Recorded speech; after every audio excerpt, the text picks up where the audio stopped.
साथ आगे बढ़ते हैं और उस खबर के हवाले से बात करेंगे और उस मसले के हवाले से बात करेंगे जिसकी आपने टॉप स्टोरी से पहले निशानदेही भी की। Pride of performance Ali Zafar के खिलाफ हत्या की इज्जत की मुहिम अंजाम के करीब पहुंच चुकी है और हिरासानी का इल्जाम लगाने वाली मीशा शफी के गिर्द जो है वो घेरा मजीद तंग हो गया है क्योंकि वो अभी तक सबूत वो पेश नहीं कर सके। अदालत में तो शिकस्त हुई है और अब मुकदमा भी उनके खिलाफ दर्ज कर लिया गया है। FIA साइबर क्राइम विंग ने मीशा शफी समेत 9 मुल्जिमान के खिलाफ मुकदमा दर्ज कर लिया है। ये तमाम मामला किस रुख बैठने वाला है, इस हवाले से बात करने के लिए हमें ज्वाइन कर रही हैं बैरिस्टर अमरीन कुरैशी। उन्हें शामिल गुफ्तगू करते हैं। बहुत शुक्रिया अमरीन हमें वक्त देने के लिए। अमरीन, पहले तो ये बताइएगा, FIR दर्ज कर ली गई है अब FIA की जानिब से, ये मामला यहाँ तक कैसे पहुंचा, थोड़ा सा हवाले से बताइएगा।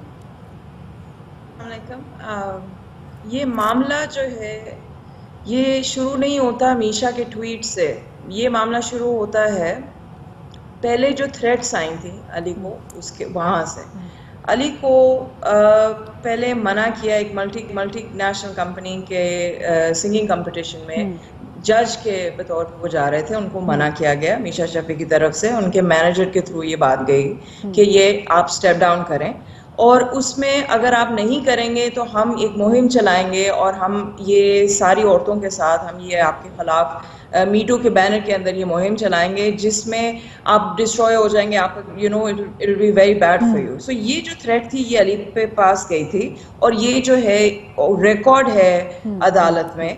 और इससे पहले तीफा इन ट्रबल जो है उससे रिलीज होने से पहले इनके मैनेजर को गई थी कि before the release of the film we will bring your actor you know Ali Zafar down. So ये सारी चीजें क्योंकि हम बता नहीं सकते थे पब्लिकली बिकॉज हमने एक प्रॉपर लीगल प्रोसीजर के थ्रू इसको सामने लेके आना था। अमरीन, ये भी देखा था कि जब उनकी फिल्म आई थी तीफा इन ट्रबल तो उस वक्त बाहर सोशल मीडिया पे तो लोग काफी हंगामा कर रहे थे, लोगों ने सिनेमा हाउस के बाहर भी बहुत ज्यादा हंगामा किया था जिसकी वजह से हमने देखा था कि अली ने और अली की फैमिली ने बड़ा सफर किया था क्योंकि जो पूरे तरीके से जो कोशिश की जा रही थी इनकी इमेज को खराब करने की वो हमें नजर आ रही थी। खैर इसी हवाले से मजीद बात करेंगे। अमरीन, आप हमारे साथ मौजूद रहेगा। हमें दुबई से ज्वाइन कर रही है, एक्टिविस्ट भी हैं और ब्लॉगर भी हैं, इन्फ्लुएंसर भी हैं। महविश इजाज हमारे साथ मौजूद हैं। महविश, बहुत शुक्रिया बाखबर सवेरा को वक्त देने के लिए। महविश, ये बताएगा कि अर्लियर जब आपने ट्वीट की थी तो आप भी अली जफर के खिलाफ थी, बट समहाउ उसके बाद महविश यू अपोलोजाइज्ड, आपको रियलाइज हुआ कि नहीं वो गलत था। ऐसी कौन सी जगह थी जहां आपको लगा कि ये गलत हो गया और अली के साथ ज्यादती हुई जिसकी वजह से आपने अपोलोजाइज भी किया? बहुत शुक्रिया मदिया मुझे प्रोग्राम में लेने का। Thank you for providing me with this platform. वैसे तो काफी अरसे से जाहिर है, जैसे आपने कहा शुरू से तो हम सभी सपोर्ट कर रहे थे, तो लोगों ने ये बयान बनाया हुआ कि सपोर्ट नहीं कर रहे थे, ऐसा कुछ नहीं है। बहुत सपोर्ट था मीशा के साथ, मैं खुद बहुत सपोर्ट करती थी। मैं मिली भी हूँ मीशा से, उनकी फैमिली से, और बहुत मैं इज्जत करती हूँ उनकी अम्मी की भी, और बहुत जबरदस्त एक्ट्रेस है वो। लेकिन अनफॉर्चुनेटली मुझे क्वेश्चन शुरू हो गए थे बिकॉज आफ्टर अ ईयर और सो जब वो मुझे समझ में ही नहीं आ रहा था कि ऐसा कौन सा प्रूफ है, ऐसा कौन सा स्मोकिंग गन है जो उनके पास है। और वो मतलब मैंने बाद में आर्टिकल्स में भी देखा है, उन्होंने कहा है कि हमारे पास प्रूफ है, एविडेंस है, हम ये केस जीतेंगे। तो फिर मतलब कहाँ है वो? तो ये सवालात उठने तो शुरू हो गए थे। प्लस मुझे इस चीज पे मुझे सवाल जो सबसे बड़ा उठा वो ये था कि वो गई क्यों छोड़ के पाकिस्तान। ऐसा तो नहीं था कि उनके पास लॉयर्स नहीं थे या उनके पास जराए नहीं थे, और वो काफी सारी तंजीमें भी उनके साथ आके खड़ी हो गई थी, उनके पास काफी एम्पल सपोर्ट थी, उनके पास बहुत सारी उनके पास। इस चीज से अंदाजा लगा लें कि इस वक्त सोशल मीडिया पे मेरे माफी मांगने के बाद जो तंजीम मेरे खिलाफ खड़ी हुई है, इतनी तंजीम तो मेरे खिलाफ तब नहीं खड़ी हुई थी जब मैंने अली जफर के अगेंस्ट बोला था, क्योंकि तब मेरे साथ थे और हम सब ने मिलके इसके ऊपर बाकायदा बात की है। तो जब मुझे ये सवाल करना है कि ये करना था उनसे, और मैंने किया भी था इन अ वे कि आप गई क्यों? आपको अगर लड़ना था तो आपके पास अगर सबूत थे, लोग थे, आप आती, आप कोर्ट में लड़ती तो लोग आपका साथ ही देते, हम सब साथ दे रहे थे उनका। मैं यहाँ एक सवाल करना चाहूंगा। आपने पहले अली जफर पे तनकीद की, फिर आपने अब आपने उनकी साइड ली, लेकिन एक नैरेटिव जो आपके अगेंस्ट खड़ा है वो ये कि कोई औरत ऐसा क्यों करेगी कि वो अपने ऊपर हिरासानी के इल्जामात किसी पे झूठे लगाए? मोटिव क्या हो सकता है इस सारे के अगेंस्ट? आपने अगर कोई एविडेंस देखा है और अगर आप इस बात पे कन्विंस है, प्लीज हमारे साथ शेयर कीजिएगा। जी मैं बिल्कुल आपके साथ शेयर करूंगी, और ये चीज मौजूद है, ये फैक्ट का हिस्सा है, पब्लिक रिकॉर्ड का हिस्सा है। कोई औरत क्यों करेगी, आप यकीन कीजिए, और मैं ये हल्फन कह सकती हूँ कि मैं बहुत सारे फैक्ट्स ऐसे थे जो मेरे सामने ना लाए गए थे, और इसमें सहाफी ब्रादान से मैं सवाल करना चाहूंगी कि आप लोगों ने क्यों नहीं रिपोर्ट किया। और मदिया, आपका शो था जो कि मैंने आई थिंक 1 साल बाद देखा, मैंने तो देखा ही नहीं था ये शो, और इस शो में इतने फैक्ट्स थे, आप लोगों ने विटनेसेस को बुलाया है अपने शो में, और मैं चाहती हूँ कि आप अपना शो दोबारा किसी तरह एयर करवाएं या शेयर करें सोशल मीडिया पे। मैं चाहती हूँ, मैंने वो अपनी पूरी थ्रेड बनाई है जिसमें मैंने कहा है कि ये हैं वो फैक्ट्स, उसमें वो तमाम लोग जिन पे ये म्यूजिशियंस हमारे पास थे यहाँ पे फेवर में बोलता है वो, बिल्कुल, और वो तमाम लोग जो कि कह रहे थे कि 5 से 6 फुट के डिस्टेंस पे ये खड़े हुए थे, 45 मिनट का सेशन था, हमने कुछ नहीं देखा। देखिए, अगर एक होता है रीजनेबल डाउट कि यार 5 मिनट के लिए वो दोनों अकेले गए थे, हमें नहीं पता क्या हुआ उतनी देर में। 45 मिनट वो सारे सामने खड़े रहे, देखते रहे, पूछते रहे, खेल मतलब अपना जो भी उनका वो जैमिंग सेशन था वो करते रहे। उसमें उन्होंने कहा कि उसने मुझे ग्रोप भी कर लिया, सारा कुछ कर लिया, पता नहीं क्या क्या कर लिया, मतलब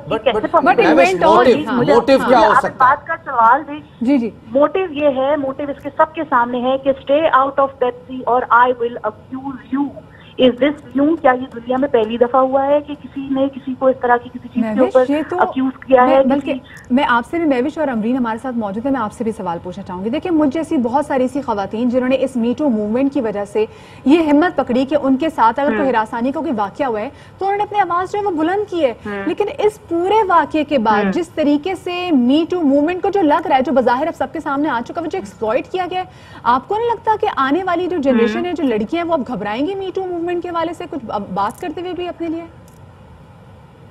अच्छा मदिया, इसमें एक चीज ये है कि मी टू जो एक चीज है वो एक हैशटैग है, वो एक कॉन्वर्सेशन स्टार्टर है जो कि हो चुकी है, और उसको आप कोई रिवर्स नहीं कर सकता। अब ये नहीं है कि हम दुनिया से अच्छी केस हो गए तो मी टू डिसअपियर हो जाएगा, ऐसा नहीं है। और दुनिया में फॉल्स एलिगेशन भी पुरानी है, जिनकी हरासानी भी एक पुरानी फैक्ट है, औरतों के साथ ज्यादती एक दुनिया का एक बहुत बड़ा फैक्ट है। औरतें गैरत के नाम पे कत्ल होती हैं। अगर एक कोई केस रिवर्स हो जाता है या एक कोई चीज हो जाती है, क्योंकि जैसे मोटरवे इंसिडेंट था, 2 उन्होंने मशकूक पकड़े, एक बंदे ने कहा मैंने नहीं किया, मेरा कोई ताल्लुक ही नहीं है, दूसरा पकड़ा, दूसरा वो साबित हो चुका है, तो क्या मतलब है वो केस नहीं हुआ या वो चीज इनवैलिड होगी? ऐसा थोड़ी होता है। और इसी तरह मैं मैं आपके प्रोग्राम के तवज्जुह से ये बात कहना चाहती हूँ कि मैं आज भी मेरे साथ मैं जानती हूँ उन लड़कियों को जो जेन्युइन केसेस लड़ रही हैं, मैंने उनके एविडेंसेस देखे हुए हैं, मैंने वो केसेस देखे हुए हैं, और मैं उनके साथ खड़ी हूँ, और मैं जब वक्त आएगा तो मैं यस एग्जैक्टली। और ये बात देखिए, ये बात आपकी और भी मैं मिथ है ये, क्योंकि प्रूफ नहीं होता औरत के, बिल्कुल एब्सोल्युटली आई कंप्लीटली एग्री। कोई हमारे पॉइंट वेल टेकन महविश, मैं यही सवाल लेके अमरीन आपके पास जाना चाहूंगा। जैसे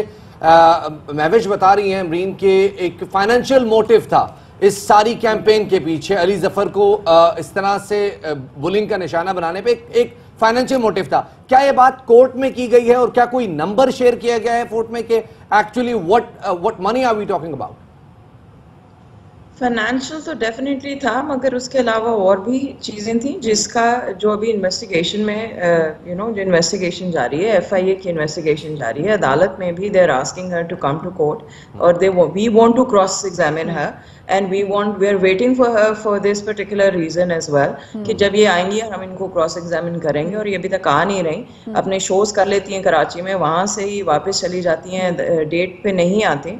सो ये जो आप कह रहे हैं कि मोटिव क्या था, इस वक्त मेरा कहना ये नामुनासिब होगा कि एक ही मोटिव था, बिकॉज इस वक्त केसेस चल रहे हैं। आई वुड सजेस्ट कि हम लोगों का ये जरा हो जाए और इन्वेस्टिगेशन हो जाए, तो फिर आपको सारे मोटिव्स जो हैं वो आपको स्काइप पर भी अदालतें लगती हैं, तो मीशा अगर चले पाकिस्तान में नहीं है तो स्काइप पर आने में क्या मसला है? नहीं, एब्सोल्युटली, आप उनसे पूछे, इनके वकीलों से पूछे। हम लोग तो आई थिंक पिछले 2 सालों से यही, आई थिंक हमारी बार बार यही आती है कि एडजर्नमेंट्स हो रही हैं और फाइन हो रहे हैं, जजेस फाइन कर रहे हैं और ये लोग नहीं आते, और वी आर होपिंग कि 3 अक्टूबर को ये फाइनली आएंगी अदालत में और अपनी जरा करवाएंगी। ठीक है, एक और चीज अमरीन मुझे बताएगा कि बाकी जिन लोगों के खिलाफ अब FIA ने जो एक्शन लिया है, जिनके खिलाफ मुकदमा दर्ज किया गया है, तो किस नौयत का मुकदमा दर्ज किया गया और क्या कुछ सजा हो सकती है इस पे? देखिए जी, this is criminal in nature, this is criminal defamation, falsely किसी की डिग्निटी पे अफेक्ट करना, किसी की रेपुटेशन को डिस्ट्रॉय करना विदाउट एनी एविडेंस और फॉल्सली करना, इसके ऊपर ये इन्वेस्टिगेशन हुई है। स्मेयर कैंपेन चलाना ऑनलाइन किसी के खिलाफ, किसी की डिग्निटी के खिलाफ, उसके ऊपर हुई है और ये सब इसका हिस्सा है और ये FIR इसकी वजह से कटी है और नेक्स्ट स्टेज इसमें यही होती है कि अरेस्ट होते हैं। और अगर मुझे महवेश आपके पास ये लास्ट सवाल लेके आना चाहूंगा। मीशा शफी के हवाले से तो चले कहा जा सकता है कि उनका कोई फाइनेंशियल मोटिव था, लेकिन जो 9 लोग उनके साथ उनका साथ दे रहे थे और ट्विटर पे एक बाकायदा कैंपेन थी, सोशल मीडिया पे बाकायदा कैंपेन थी, उनका क्या मोटिव हो सकता है? क्या इस हवाले से कोई एविडेंस देखा है आपने? शफात, मेरा क्या मोटिव था? मैंने क्यों सपोर्ट किया था मीशा को? हम तो एक कॉज के साथ होते हैं ना। अभी भी बहुत सारे बेवकूफ लोग ऐसे हैं जो बगैर फैक्ट्स को देखे, बगैर चीजों को देखे मेरे ऊपर इल्जाम लगाते हैं कि जी आपने पैसे ले लिए, आप तो उसकी PR कैंपेन चला रही है। मैं कहती हूँ कमाल है, मैं दुबई से बैठ के इतने बड़े स्टार की PR कैंपेन कैसे चला सकती हूँ? How is that even possible? और दूसरी चीज ये है कि जो बहुत सारे लोग इस वक्त भी बोल रहे हैं वो मैनिपुलेटेड फैक्ट्स को जो वहां से आ रहे हैं, आई एम श्योर अमरीन इससे ज्यादा अच्छी बात कर सकती हैं कि वहां से उनको, जैसे अब उन्होंने कहा कि जी वो तो आई थी कोर्ट। हाँ वो आई थी कोर्ट, लेकिन ये तो बताएं कि उनकी क्रॉस क्यों नहीं हो रही, वो क्यों नहीं आती? वो पूरे पिछले 15 दिन पाकिस्तान में थी, उनके डेट्स आते रहे। 21 सितंबर को गालिब बनाया, 28 सितंबर को उनको बुलाया गया, वो क्यों नहीं आई? ये बाकी बहुत अहम सवालात हैं जो महविश जो यहाँ पे सवालात रेज़ कर रही हैं, बड़े इंपॉर्टेंट हैं। जी, जो बाकी लोग उनका साथ दे रहे हैं, मदीहा जो मीशा का अभी भी साथ दे रहे हैं, वो उनके लिए ये बहुत मानना मुश्किल है। जैसे मेरे लिए मुश्किल था, मैं बहुत तजब्बुत का शिकार रही हूँ, बहुत अरसे मैंने ग्रैपल किया इसके साथ। अब वो उस पूरे फेज से गुजर रहे हैं कि ये कैसे हो सकता है कि हमने जिसका साथ दिया वो झूठ बोलता है। लेकिन ये अनफॉर्चुनेट इशू चल रहा है। मीशा पाकिस्तान में आई, 15 दिन रही भी, उसके बावजूद वो कोर्ट ने की। बहुत शुक्रिया जी। महविश इजाज हमारे साथ मौजूद थी दुबई से और साथ में हमारे साथ मौजूद थी अमरीन कुरैशी बैरिस्टर। आप बहुत ज़्यादा शुक्रिया। और शफात, वाकई अब कुछ सवालात ऐसे खड़े हो गए हैं जिसपे अब ये सोचने पर हम भी मजबूर हैं कि भाई ऐसी क्या मजबूरी है? आपने तो बोला था कि आपके पास तमाम से प्रूफ्स हैं। इतना अरसा शफात हो गया है इस केस को।